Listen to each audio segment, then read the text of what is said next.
तो आज का टॉपिक बड़ा इम्पॉर्टेंट है क्योंकि आज हम लोग सिर्फ नेचर साइंस के बारे में बात नहीं करने वाले हैं।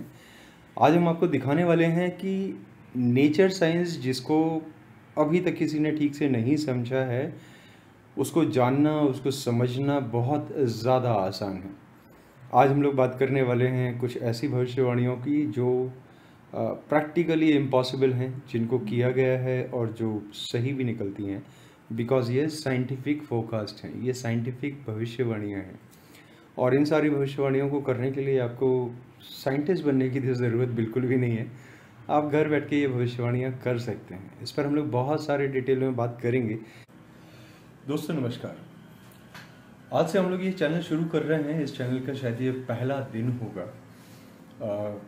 इस चैनल में हम लोग बहुत कुछ खास करने वाले हैं। आने वाले समय की चर्चा करने वाले हैं। आगे क्या क्या होने वाला है उसकी चर्चा करने वाले हैं। पीछे जो कुछ भी हुआ है उसकी चर्चा करने वाले हैं। विज्ञान में बहुत सारे तरीके होते हैं किसी भी चीज़ को पता करने के। उसके लिए बहुत सारी मशीनरी होती है, बहुत सारी चीज़ें होती हैं, इंस्ट्रूमेंट्स होते हैं, बड़ी बड़ी साइंटिफिक लेबोरेटरीज होती हैं। पर अगर आप पिछले 4-5 सालों को अगर आप कैलकुलेट करेंगे तो आप देखेंगे कि हम लोगों को पहले से कभी भी पता नहीं था कि एक बहुत ही बुरा सीज़न आने वाला है जिसमें नेचुरल डिसास्टर्स बहुत होंगे, बहुत सारे अर्थक्वेक आएंगे, भूकंप जिनको कहते हैं, या साइक्लोन्स बनेंगे, आपका सोलर स्टॉर्म्स आएगा, सौर तूफान जिसको कहते हैं, या और भी तरह की बाढ़ आएगी, बारिश आएगी। जो कुछ भी हुआ है अभी तक हम लोगों को पता नहीं था। हम लोग इसे कभी फोकस भी नहीं कर पाए। पर ऐसा नहीं है कि यह पॉसिबल नहीं है। So there is a possibility कि साइंस के पास अभी कुछ ऐसा ना हो जो पॉसिबल हो और जो किया जा सकता हो। इसके अलावा अगर आप एस्ट्रोलॉजर्स को भी देखेंगे तो एस्ट्रोलॉजर्स कुछ ऐसे भी थे जिन्होंने 500 और 1000 साल पहले भी भविष्यवाणियाँ कर दी थी जो आज की डेट में सही हो रही हैं। हम लोग कई बार उनको कोरिलेट नहीं कर पाते, सही टाइमलाइन से जोड़ के नहीं देख पाते हैं। आज की डेट में भी कुछ एक भविष्यवक्ता ऐसे भी हैं जो भविष्यवाणियाँ करते हैं और उनकी भविष्यवाणियाँ सही होती हैं। कुछ लोगों को सपने आते हैं, कुछ लोगों को शक्तियाँ हैं, कुछ लोग अंधे होने के बाद भी भविष्यवाणियाँ कर सकते हैं, और कुछ लोग ऐसे हैं जो ईश्वर से बात भी कर सकते हैं। हम लोगों के पास ऐसा कुछ भी नहीं है। पर इसका मतलब क्या ये है कि सिर्फ वही लोग भविष्यवाणी कर सकते हैं? नहीं, ऐसा नहीं। जहाँ तक मैं नेचुरल डिसास्टर्स की बात करूँ, अगर आप टाइम को कैलकुलेट करते हैं तो आप ये सब कुछ कर सकते हैं। और ऐसे भी लोग हैं जो ऐसा कर रहे हैं, बट शायद वो उतना ज़्यादा अभी ओपनली बाहर नहीं आते हैं या बाहर नहीं आना चाहते हैं। इसके बहुत सारे रीजंस हो सकते हैं। सो ऐसे ही एक रीज़न को हम भी लेके चलते हैं। मैं ये मान के चल रहा हूँ कि ये चैनल मैं शुरू कर रहा हूँ, मुझे नहीं पता कब इस पर गाज गिरेगी, बट आई होप कि कोई ना कोई भाई बंधु है जो इन सारे वीडियोस की कॉपी बना के रखेगा। यहाँ पर हम लोग बहुत सारी छोटी छोटी बातें करेंगे और उन बातों में हम लोग टाइम की बात करेंगे कि नेचुरल डिसास्टर्स कैसे होते हैं और इनको आप कैसे कैलकुलेट कर सकते हैं। अभी तक साइंस के पास, जो हमारा आधुनिक विज्ञान है, उसके पास कोई ऐसी विधा नहीं है जिससे ये पता किया जा सके कि कोई भी नेचुरल डिसास्टर्स कब आ सकते हैं। आपके जैसे भूकंप हुआ, आपका सुनामी हुआ, अर्थक्वेक वगैरह, या साइक्लोनिक सीजन वगैरह हुआ, ये सब कब आते हैं हमें नहीं पता होता। पर इसको पता किया जा सकता है। हमें ज़रूरत है एक सही थ्योरी की। विज्ञान को भी ये बात पता है, and they are looking for some theory of everything, जिससे आप पूरे ब्रह्मांड को एक सूत्र में बांट सकें या बांध सकें उसको, और आप कैटेगराइज कर सकें कि ये काम कैसे कर रहा है। जब हम ब्रह्मांड की बात करते हैं तो पक्की बात है कि ब्रह्मांड एक सूत्र में ही जुड़ा हुआ है, बट उसमें वेरिएशंस इतने आते हैं, हम लोग इतने लेयर्स में बसे हुए हैं कि हम सिर्फ अपनी दुनिया से ही वाकिफ़ होते हैं। इस मामले में मैं कहूँगा कि अगर सही जानकारी होती है तो आप किसी भी नेचुरल डिसास्टर्स को पहले से फोकस कर सकते हैं, उनके बारे में पता कर सकते हैं। बट ऐसा क्लेम करना ये आसान बात नहीं है। इसके लिए आपके पास बहुत अच्छा एक रिकॉर्ड होना चाहिए। आपका पता होना चाहिए कि हाँ भाई, आपने क्या फोकस किया था और उसका रिजल्ट क्या आया, उसकी एक्यूरेसी कितनी रही। बिकॉज आप ज़्यादा से ज़्यादा कोई बड़ा से बड़ा एस्ट्रोलॉजर अगर ढूंढेंगे तो दे मे क्लेम कि भाई उनका 70 to 80% उनका जो फोकस रहता है वो होता ही है, मतलब वो प्रभाव में आता है, बट उसकी स्ट्रेंथ क्या होगी इसके बारे में वो भी नहीं बोल सकते। अगर मैं मॉडर्न साइंस की बात करूँ तो मॉडर्न साइंस सिर्फ इतना कहता है कि भाई ऐसा हो सकता है, बट उनके पास एक्यूरेसी नाम की चीज़ मुझे वैसे नहीं दिखाई दी बहुत ज़्यादा, क्योंकि पिछले कुछ एक सालों में 3-4 सालों में जो उनके एस्टिमेशन अगले 100 साल के थे या 50 साल के थे, वो सारे अभी उन्होंने पिछले 2 सालों में चेंज कर दिए। चाहे वो ग्रेट फ्लड आने की बात हो, चाहे बॉम्बे चेन्नई जैसे शहरों के डूबने की बात हो, चाहे वेनिस की बात हो, या आप आने वाले समय में कहें मालदीव्स की जो हालत होने वाली है, उनके पास इसका कोई भी एस्टिमेशन नहीं है।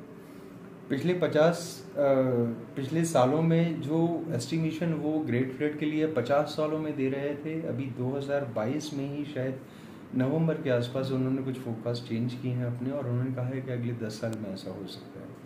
So this is quite surprising, but हम लोग इससे बाहर निकल सकते हैं। सो हम लोग कोशिश करेंगे कि हम लोग इन चीज़ों पे स्टेप बाय स्टेप काम करेंगे। इतना आसान नहीं है ये। आपको अगर चीज़ों को पता करना है तो पक्की बात है कि आपके पास सही समय पर सही जानकारी होना चाहिए, और इतना समय होना चाहिए कि हम उन चीज़ों को संभाल सकें। अगर समय नहीं होता है, जानकारी नहीं होती है, या जानकारी होती है और समय पर हम लोग एक्शन नहीं लेते हैं, तो आज जो हो रहा है यही रिजल्ट आने वाले समय में भी रहेगा। सो इसको समझने के लिए, इसको सॉर्ट आउट करने के लिए हमारे पास जानकारी होना सबसे ज़्यादा इम्पॉर्टेंट चीज़ है। और इसके लिए जो नेटवर्किंग है, मेरे ख्याल से आज की डेट में हमारे पास बहुत स्ट्रांग नेटवर्किंग है। हर किसी के हाथ में मोबाइल होता है, हर किसी के पास लैपटॉप होता है, तो आज की डेट में आप ये जान सकते हैं सब चीज़ों को। सो इसकी सीरीज़ जो है वीडियोस की, ये बहुत लंबी जाने वाली है, और हम लोग इस पर बहुत ज़्यादा डिटेल में बात करने वाले हैं। पर डिटेल में जाने से पहले ये भी ज़रूरी है कि हमें पता हो कि हम लोग करने क्या वाले हैं एग्जैक्टली। सो मैं आपको कुछ भविष्यवाणियाँ बताता हूँ जो असंभव सी प्रतीत होती हैं। कई बार लोग भविष्यवाणियाँ करते हैं, 1 या 2 भविष्यवाणियाँ करते हैं, वो एक्यूरेटली फिट बैठ जाती है। बट हम यहाँ पर ऐसी भविष्यवाणियों के बारे में बात करेंगे जो कभी गलत होती ही नहीं, क्योंकि वो पूरी तरह से साइंटिफिक है। बिना एस्ट्रोलॉजी के अगर आप कोई भी भविष्यवाणी करते हैं साइंटिफिकली, तो एक्चुअली में आप उसको कैलकुलेट करते हैं, और कैलकुलेशन जब भी सही होते हैं ना, आपका फोकस कभी भी गलत नहीं जा सकता। सो आइए हम लोग कुछ ऐसी भविष्यवाणियों पर नज़र डालते हैं जो हम लोगों ने पिछले 1-2 सालों में की हैं, डेट बाय डेट की हैं, और जो सही निकली हैं। सो इसकी शुरुआत हम लोग कोविड से करते हैं, कोविड को देखते हैं, क्योंकि कोविड एक ऐसा टॉपिक रहा है जिस पे किसी ने भी भविष्यवाणियाँ अच्छी तरह से नहीं कर पाए। मैं इसको ऐसे कहना चाहूँगा, बिकॉज कई लोगों ने भविष्यवाणियाँ की जो इमीडिएटली रिस्पॉन्सेज आए 1 या 2 महीने में। पहली लहर में मान लीजिए वो सही भी हो गए, दूसरी लहर में सही नहीं हुए, या तीसरी लहर में सही नहीं हुए, और इसके लिए बड़े बड़े फोरकास्ट करने वाले लोग, मतलब बड़े बड़े आप कहें ज्योतिष जो थे, वो इसमें फेल हुए।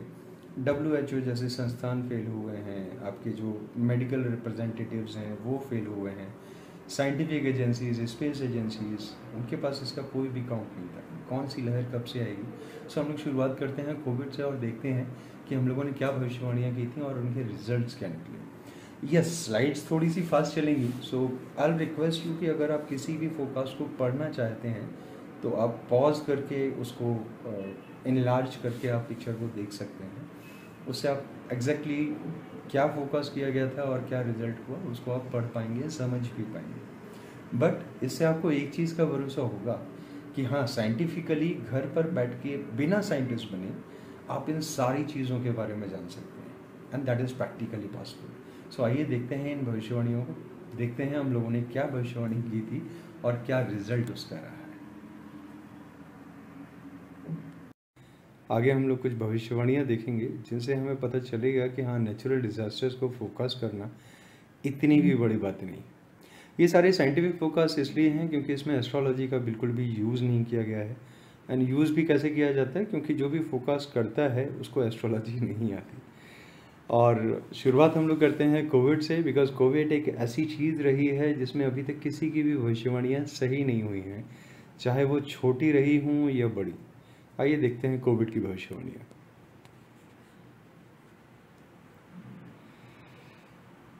ये भविष्यवाणी आप देख पा रहे हैं, ये 23 फरवरी 2021 को की गई थी। ये सेकेंड वेव जब डोमिनेट करने वाली थी पूरे वर्ल्ड को, उसके बारे में की गई थी। और यहाँ पर लिखा हुआ है कि कोविड मार्च के पहले हफ्ते से लेके 10 अगस्त 2021 तक बहुत लंबे पर फैलाने वाला है, जब तक कि पृथ्वी जुपिटर की छाया में नहीं पहुँचती।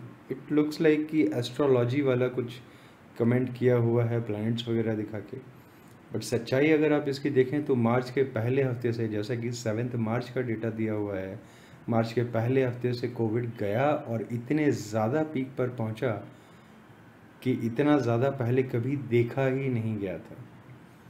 इसके बाद में ये चलता है अच्छा खासा, और उसके बाद में जून में आके ये एकदम से कंट्रोल होने लगता है। अक्टूबर तक आप देखेंगे तो एकदम धरातल पर ही आ गया। ये अपने आप में एक बड़ी भविष्यवाणी थी, जो कि 100% एक्यूरेटली सही हुई है। आइए देखते हैं दूसरी भविष्यवाणी को।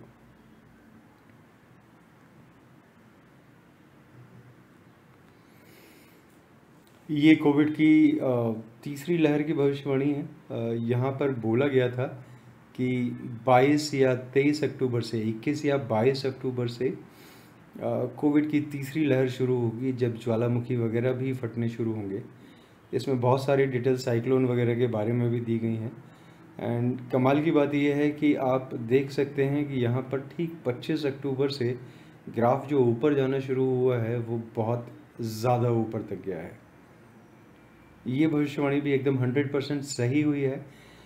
एक पूरे साल के अंतराल में ये बता पाना कि नेक्स्ट वेव किस डेट से शुरू होनी है, ये किसी भी साइंटिफिक एजेंसी या एस्ट्रोलॉजर के लिए मुमकिन नहीं दिखाई देता, बट ऐसा यहाँ पर किया गया है।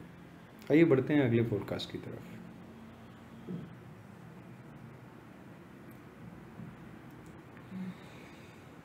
ये भविष्यवाणी फिर से 22 फरवरी 2021 को की गई थी। इसमें ये बताया गया था कि जो कोविड आने वाला है उसका पैटर्न क्या होगा। राइट हैंड साइड में आप देख पा रहे होंगे कि यहाँ पर एक रिपोर्ट दी गई है जो टाइम्स ऑफ इंडिया की है शायद, या हिंदुस्तान टाइम्स की। और इसमें ये बताया गया है कि जनवरी और फरवरी में नंबर ऑफ केसेस ज़्यादा नहीं आ रहे थे, बट इंटेंसिटी जो वायरस की थी, म्यूटेंसी जो थी वो बहुत ज़्यादा थी, नंबर ऑफ डेथ ज़्यादा हो रहे थे। बट मार्च के पहले हफ्ते से नंबर ऑफ केसेस बढ़ने शुरू हुए और मॉर्टेलिटी रेट कम हो गया, मतलब लोगों के मरने की जो दर है वो कम हो गई। अगर आप लेफ्ट हैंड साइड पर इन सारे फोकास को देखेंगे तो भी आपको कुछ ऐसा ही नज़र आएगा। और अगर आप इसको समझने का प्रयास करेंगे तो आपको नज़र आएगा कि जो न्यूज़ में 10 मार्च को रिपोर्ट निकाली गई वो इस फोरकास्ट की कॉपी ही थी। आइए बढ़ते हैं अगले फोरकास्ट की तरफ।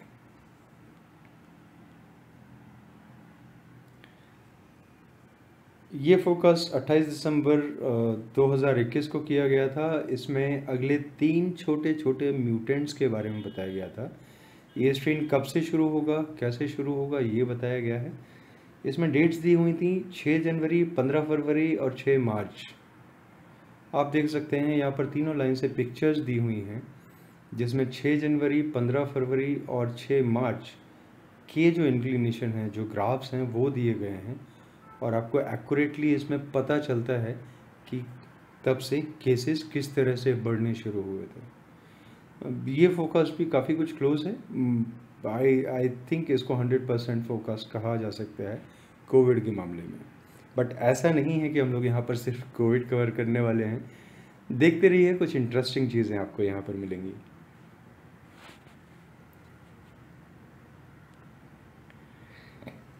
ये फोर्थ वेव के बारे में है। 20 नवंबर को बोला गया था। हालांकि इस प्रोफाइल पर, ये जो शायरन सैलिन का ट्विटर पर प्रोफाइल है, इसमें बहुत हर रोज़ ही कोई ना कोई फोकस आता रहता है।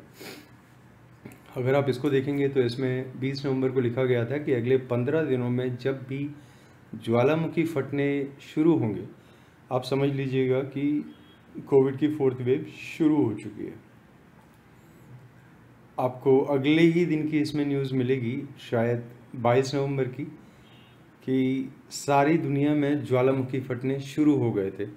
और उसके बाद शायद आपको बहुत अच्छी तरह से पता है कि नवंबर 2022 के बाद जो कोविड एकदम से फैला है, चाइना में बहुत बुरी हालत थी और बाकी कंट्रीज़ में भी बुरी हालत हो रही थी। अराउंड 17 देशों से बहुत ज़्यादा केसेस आ रहे थे। साथ में ये भी कहा जा रहा था कि 10 लाख से ज़्यादा लोग न्यू ईयर के पहले पहले मर जाएंगे। तब भी इस प्रोफाइल पर एक फोकस किया गया था कि जनवरी ख़त्म होते ही कोविड गायब हो जाएगा, मार्च तक ये बिल्कुल भी नहीं चल पाएगा, जैसा कि सारे न्यूज़ चैनल्स में बताया जा रहा था।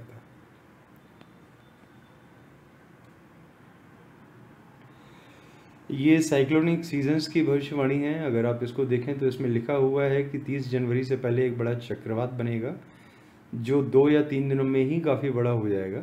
वैश्विक स्थिति के हिसाब से इसे साइक्लोन, टाइफून या हरिकेन कहा जाएगा। इसके ठीक बगल में आप देखेंगे न्यूज़ की कटिंग्स हैं जब अमेरिका में ठीक 26 जनवरी के दिन एक साइक्लोन बना और अगले 3 दिन में ही बहुत बड़ा हो गया और 30 जनवरी के बाद से ये कमज़ोर पड़ना शुरू हो गया। हालांकि ये काफ़ी लंबा चला था। इसे बॉम्ब साइक्लोन का नाम दिया गया था और इसने अमेरिका पर अटैक किया था।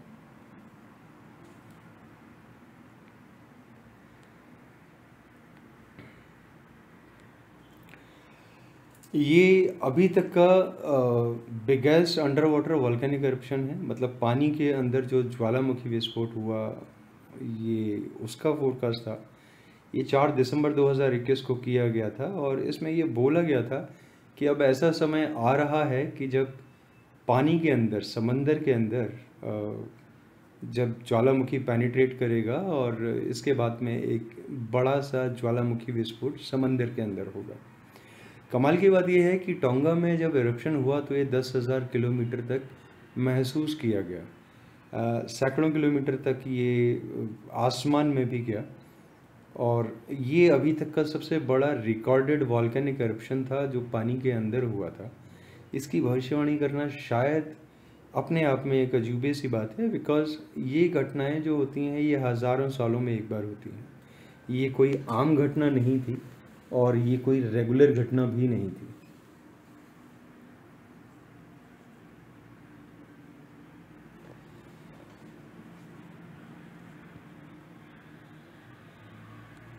इसके अलावा यहाँ पर आप देख सकते हैं कि यहाँ पे फोरकास्ट जो दिए गए हैं, जैसे डेट दी गई है 5 सितंबर से 25 सितंबर तक और जैसे बोला गया है कि 20 सितंबर के तुरंत बाद में एक पृथ्वी पे बड़ा अटैक हो सकता है। सो ये बेसिकली डेट्स दी गई हैं सौर तूफान की, सोलर स्टॉर्म्स की, और इसमें ये बताया गया है कि इन डेट्स के बाद में पास में ये सोलर स्टॉर्म्स आएंगे।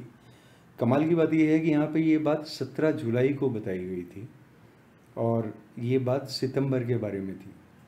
आप रिजल्ट में देख सकते हैं राइट हैंड साइड में कि उस डेट्स पर जो हिंदुस्तान टाइम्स की न्यूज़ आई या और भी न्यूज़पेपर्स की या गूगल पर भी जो अपडेट्स आ रहे थे वो सोलर स्टॉर्म्स के बारे में आ रहे थे। एक अच्छी बात यह है कि साइंस अभी जब भी फोकस करता है सोलर स्टॉर्म्स के बारे में या सोलर फ्लेयर्स के बारे में, वो हमेशा तब बोल पाते हैं जब वो उनको कुछ विजुअल्स मिलते हैं, मतलब सन पर कोई इरप्शन होता है। इसका आप मोटा मोटा अनुमान ये लगा लीजिए कि जब भी सोलर स्टॉर्म हिट करने वाला होगा अर्थ को, वो 3 दिन या बहुत ज़्यादा होगा तो 7 दिन पहले से बता सकते हैं। हम लोगों ने यहाँ पर ये फोकस जो किया हुआ था ये जुलाई के महीने में बताया गया था, मतलब जुलाई, अगस्त, सितंबर 2 महीने पहले से आपको बताया गया था। ये अपने आप में आधुनिक विज्ञान के लिए इम्पॉसिबल चीज़ है। बट आई टेल यू, अगर आपको थ्योरी ऑफ एवरीथिंग पता है और अगर आपको पता है कि ब्रह्मांड काम कैसे करता है तो आप इसको बड़ी आसानी से पता करके बता सकते हो। ये अगला फोकस है जब 20 सितंबर को ही बोला गया था कि अभी बहुत अच्छा समय है जब एक सोलर फ्लेयर बननी चाहिए, और आप देख सकते हैं कि सितंबर 26 को एक बड़ी सी सोलर फ्लेयर ने हमें हिट किया था, जिसका न्यूज़ शायद मेरे ख्याल से 22 या 23 सितंबर से आने शुरू हुआ था। आइए बढ़ते हैं अगले फोरकास्ट की तरफ।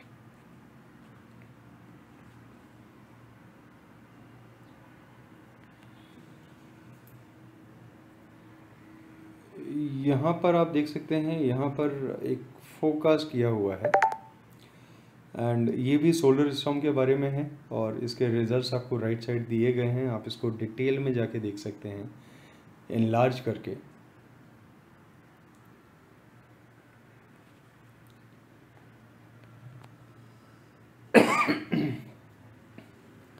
ये एक बहुत ही इम्पोर्टेंट फोकस है बिकॉज मैंने अगेन फिर से वही कहता हूँ कि आधुनिक विज्ञान के पास ऐसा कोई भी अभी तक टूल नहीं है, ऐसी कोई भी साइंस नहीं है जिससे वो ये पता कर सकें कि अगले 1 साल में साइक्लोन्स जब बनेंगे वो कब कब बनेंगे, कैसे कैसे बनेंगे। हाँ, पिछले 1-2 सालों में उन्होंने काफ़ी कुछ डेवलपमेंट किए हैं। अब उन डेवलपमेंट्स के लिए उनके पास थेरीज नहीं हैं, बट हाँ वो रिजल्ट्स एस्टिमेट करने के लिए काफ़ी हार्ड ट्राई कर रहे हैं। और शायद अगले 1 साल में हम लोगों के वीडियो की मदद से शायद वो बहुत कुछ जान भी पाएंगे, शायद विज्ञान को बहुत कुछ समझने के लिए यहाँ पर भी मिलेगा। सो कह सकते हैं ये वीडियोस एस्ट्रोलॉजर्स के अलावा आम आदमी के लिए बहुत अच्छे हैं, मॉडर्न साइंस के लिए बहुत अच्छे हैं। एटलीस्ट सभी लोग एक ही दिशा में काम कर पाएंगे, सोच पाएंगे। सो आप यहाँ पर देख सकते हैं जैसे 2021 में फरवरी में ये फोकस दिए गए थे, जो 18 मई 2021 के लिए था, 11 सितंबर 2021 के लिए था और 20 दिसंबर से लेके 16 जनवरी 2022 के लिए था। कमाल की बात ये है कि 16 जनवरी 2022 जब ये एंड होता है, ये वही टाइम है जब टोंगा वाला इरप्शन हुआ था 15 जनवरी को, जिसके लिए दिसंबर में ही फोकस किया गया था। 18 मई को जो साइक्लोन आना था उसने इंडिया में हिट किया था। और आप यहाँ पर न्यूज़ की कटिंग देख सकते हैं, अगर मैं आपको जूम करके दिखा पाऊँ तो यहाँ पर आपको दिखाई देगा कि ये 18 मई की शाम तक गुजरात तट से टकराने वाला था और ये न्यूज़ आई थी 14 मई को।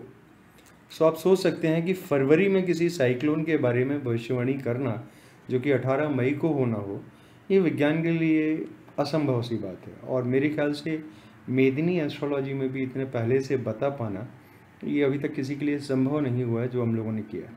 इसके अलावा सितंबर में भी साइक्लोन्स आए थे और दिसंबर और जनवरी में भी बहुत सारे साइक्लोन फॉर्मेशन हुए थे, जिनके फोकस और उनकी न्यूज़ आपको आगे दिखाई देगी।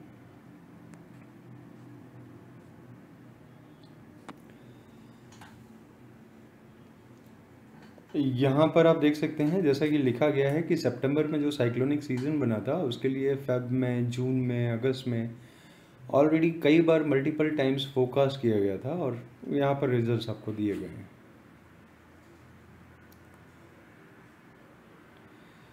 यहाँ पर सेम वही फोकस यूज़ किया गया है जिसमें जनवरी की कुछ इंपॉर्टेंट डेट्स भी लिखी हुई हैं और दिसंबर और जनवरी में साइक्लोनिक सीज़न कैसा रहा उसके बारे में जो न्यूज़ थी और जो फोकस थे वो दोनों यहाँ पर दिए गए हैं।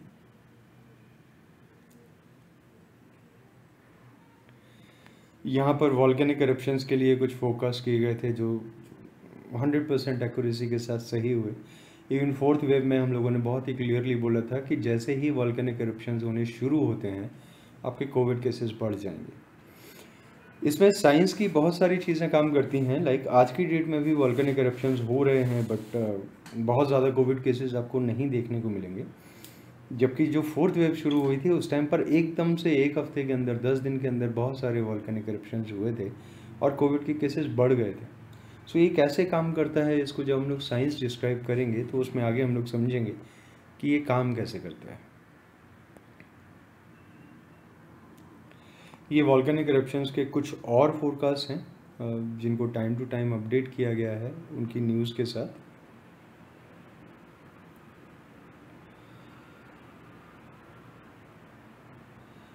यहाँ पर आप देख सकते हैं एक बहुत पहले साइंस की एक थ्योरी चलती थी जिसमें ये कहा जाता था कि सूरज चारों तरफ रोशनी बराबरी से देता है। सो ये पोस्ट फेसबुक से लिया गया है। इसमें ये बताया गया है कि जो सन से सोलर एनर्जी निकलती है, सौर ऊर्जा निकलती है, वो किस तरह से लाइट फोटॉन्स एक ही दिशा में ट्रैवल करने के बाद में किसी प्लैनेट की तरफ जाते हैं और किस वजह से जाते हैं।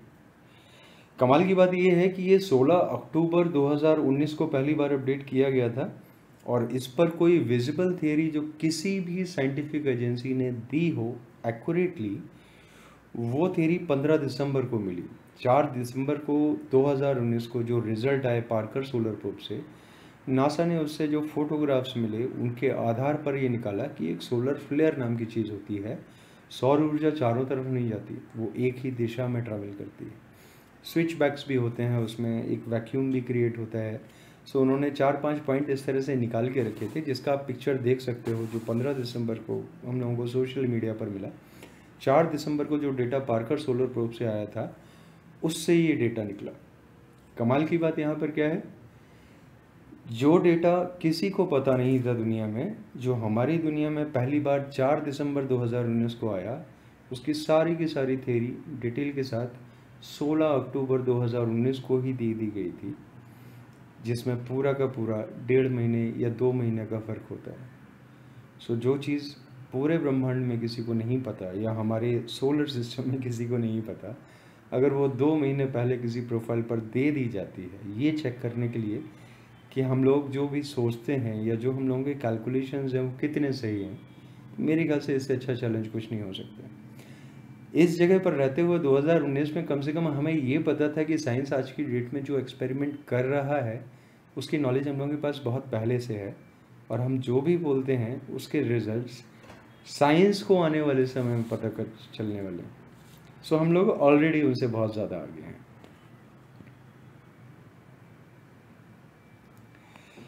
यहाँ पर कुछ एक वीडियोस के आपको पिक्चर्स दिखेंगे, कुछ फोकस दिखेंगे, जिनमें ये कहा गया था कि अगले 10 सालों में ग्रेट फ्लड आने वाला है, जबकि साइंस ये कह रहा था कि दुनिया के काफ़ी सारे जो शहर हैं या देश हैं ये 2050 तक डूबने वाले हैं। अभी एक रीसेंट रिपोर्ट जो मैंने आपको कहा था कि 2021 में जो आई नवंबर में, जिसने सब कुछ चेंज कर दिया, उन्होंने ये बताया कि जो एस्टिमेशन वो पहले 50 साल का कर रहे थे, अगले 10 सालों में वो फ्लड आने की शुरुआत हो सकती है। एंड ट्रस्ट मी, ये एस्टिमेशन आज की डेट में भी एक्यूरेट नहीं है, ये उससे ज़्यादा तेज़ी से आ रहा है जितनी तेज़ी से विज्ञान समझता है।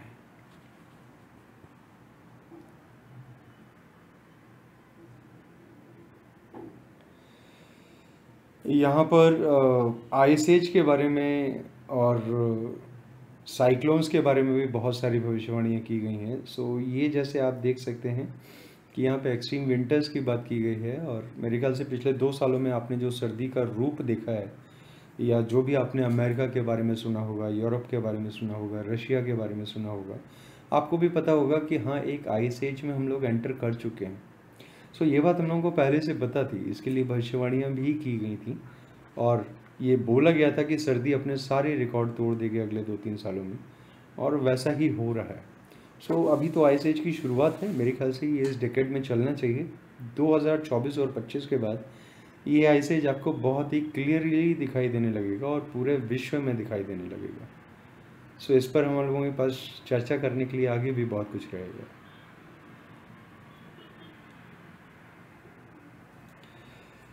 यहाँ पर कुछ कमाल का फोरकास्ट है। इसमें फोरकास्ट में लिखा हुआ था कि अगले 4 वर्षों में समस्त उत्तर भारत शिमला जैसा हो जाएगा, यह शीतकाल विश्व को बदल देगा। ये 10 नवंबर 2021 का शायद फोरकास्ट है, और ये अभी कुछ महीनों पहले की खबर है, जब न्यूज़ में आ रहा था कड़ाके की ठंड से दिल्ली बन जाएगी शिमला, समथिंग लाइक दिस। आप वर्डिंग भी अगर गौर करेंगे तो इसमें सेम टू सेम है।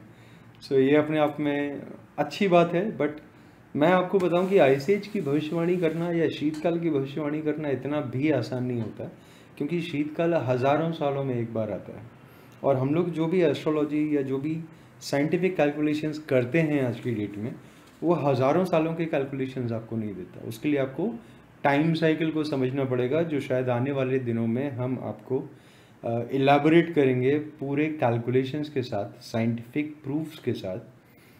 क्योंकि अगर वो कैलकुलेशन आप एक बार करना सीख गए तो आप 10,000 साल के बाद भी क्या होने वाला है वो आप भविष्यवाणियाँ कर पाएंगे। ये जापान के एक टाइफून का फोरकास्ट है, जिसमें जापान को मेंशन किया गया था कि पैसिफिक रीजन जो है उसमें साइक्लोन्स आएंगे।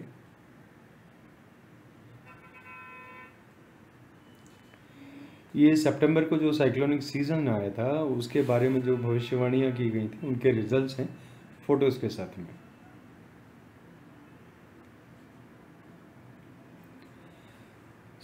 ये हमारे पास कुछ एक फोरकास्ट थे जो हम लोगों ने किए। ऐसा नहीं है कि सिर्फ यही फोरकास्ट हैं। आज की डेट में हम लोगों के फोरकास्ट की एक्यूरेसी इतनी ज़्यादा है कि हम लोगों ने जैसे 30 या 31 दिसंबर को एक फोरकास्ट किया था कि जो लोग सपना देखते हैं कि एक्स क्लास सोलर फ्लेयर या सोलर स्टॉर्म आके पृथ्वी को हिट करेगा, तो उनकी जो आकांक्षाएं हैं, उनकी जो मंशाएं हैं वो पूरी होने वाली हैं अगले 16 दिनों में। और ठीक 6 या 7 दिन बाद 6 जनवरी को ही हमारे पास जो सोलर फ्लेयर आई थी वो X 1.92 थी, and it was huge, 1.98 I think, ये बहुत ज़्यादा था अपने आप में। उसके 3 दिन बाद जो सोलर फ्लेयर आई वो X 1.2 थी। X क्लास सोलर फ्लेयर आना अपने आप में बहुत बड़ी बात होती है। इससे जो रेडियो बर्स्ट होने के चांसेस रहते हैं वो बहुत ज़्यादा रहते हैं। अभी कुछ दिन पहले अगर आप देखेंगे 6 फरवरी को मेरे ख्याल से एक सोलर फ्लेयर आई थी, उसको भी फोकस किया गया था और वो X 2.28 थी, एंड ये अपने आप में बहुत ज़्यादा बुरी बात है। और आने वाले टाइम के लिए जो फोकस किए गए हैं उसमें मार्च और अप्रैल के लिए भी है, एक्सट्रीम सोलर फ्लेयर्स के लिए फोकस किए गए हैं। यहाँ पर हम लोगों ने जितने भी फोकास्ट की बात की है, इनमें से कोई भी एस्ट्रोलॉजिकल फोकास्ट नहीं था, बट हम लोग जिस साइंस पर काम करते हैं ये ऑफ कोर्स ये मेदनी एस्ट्रोलॉजी के पीछे जो साइंस है वो यही है।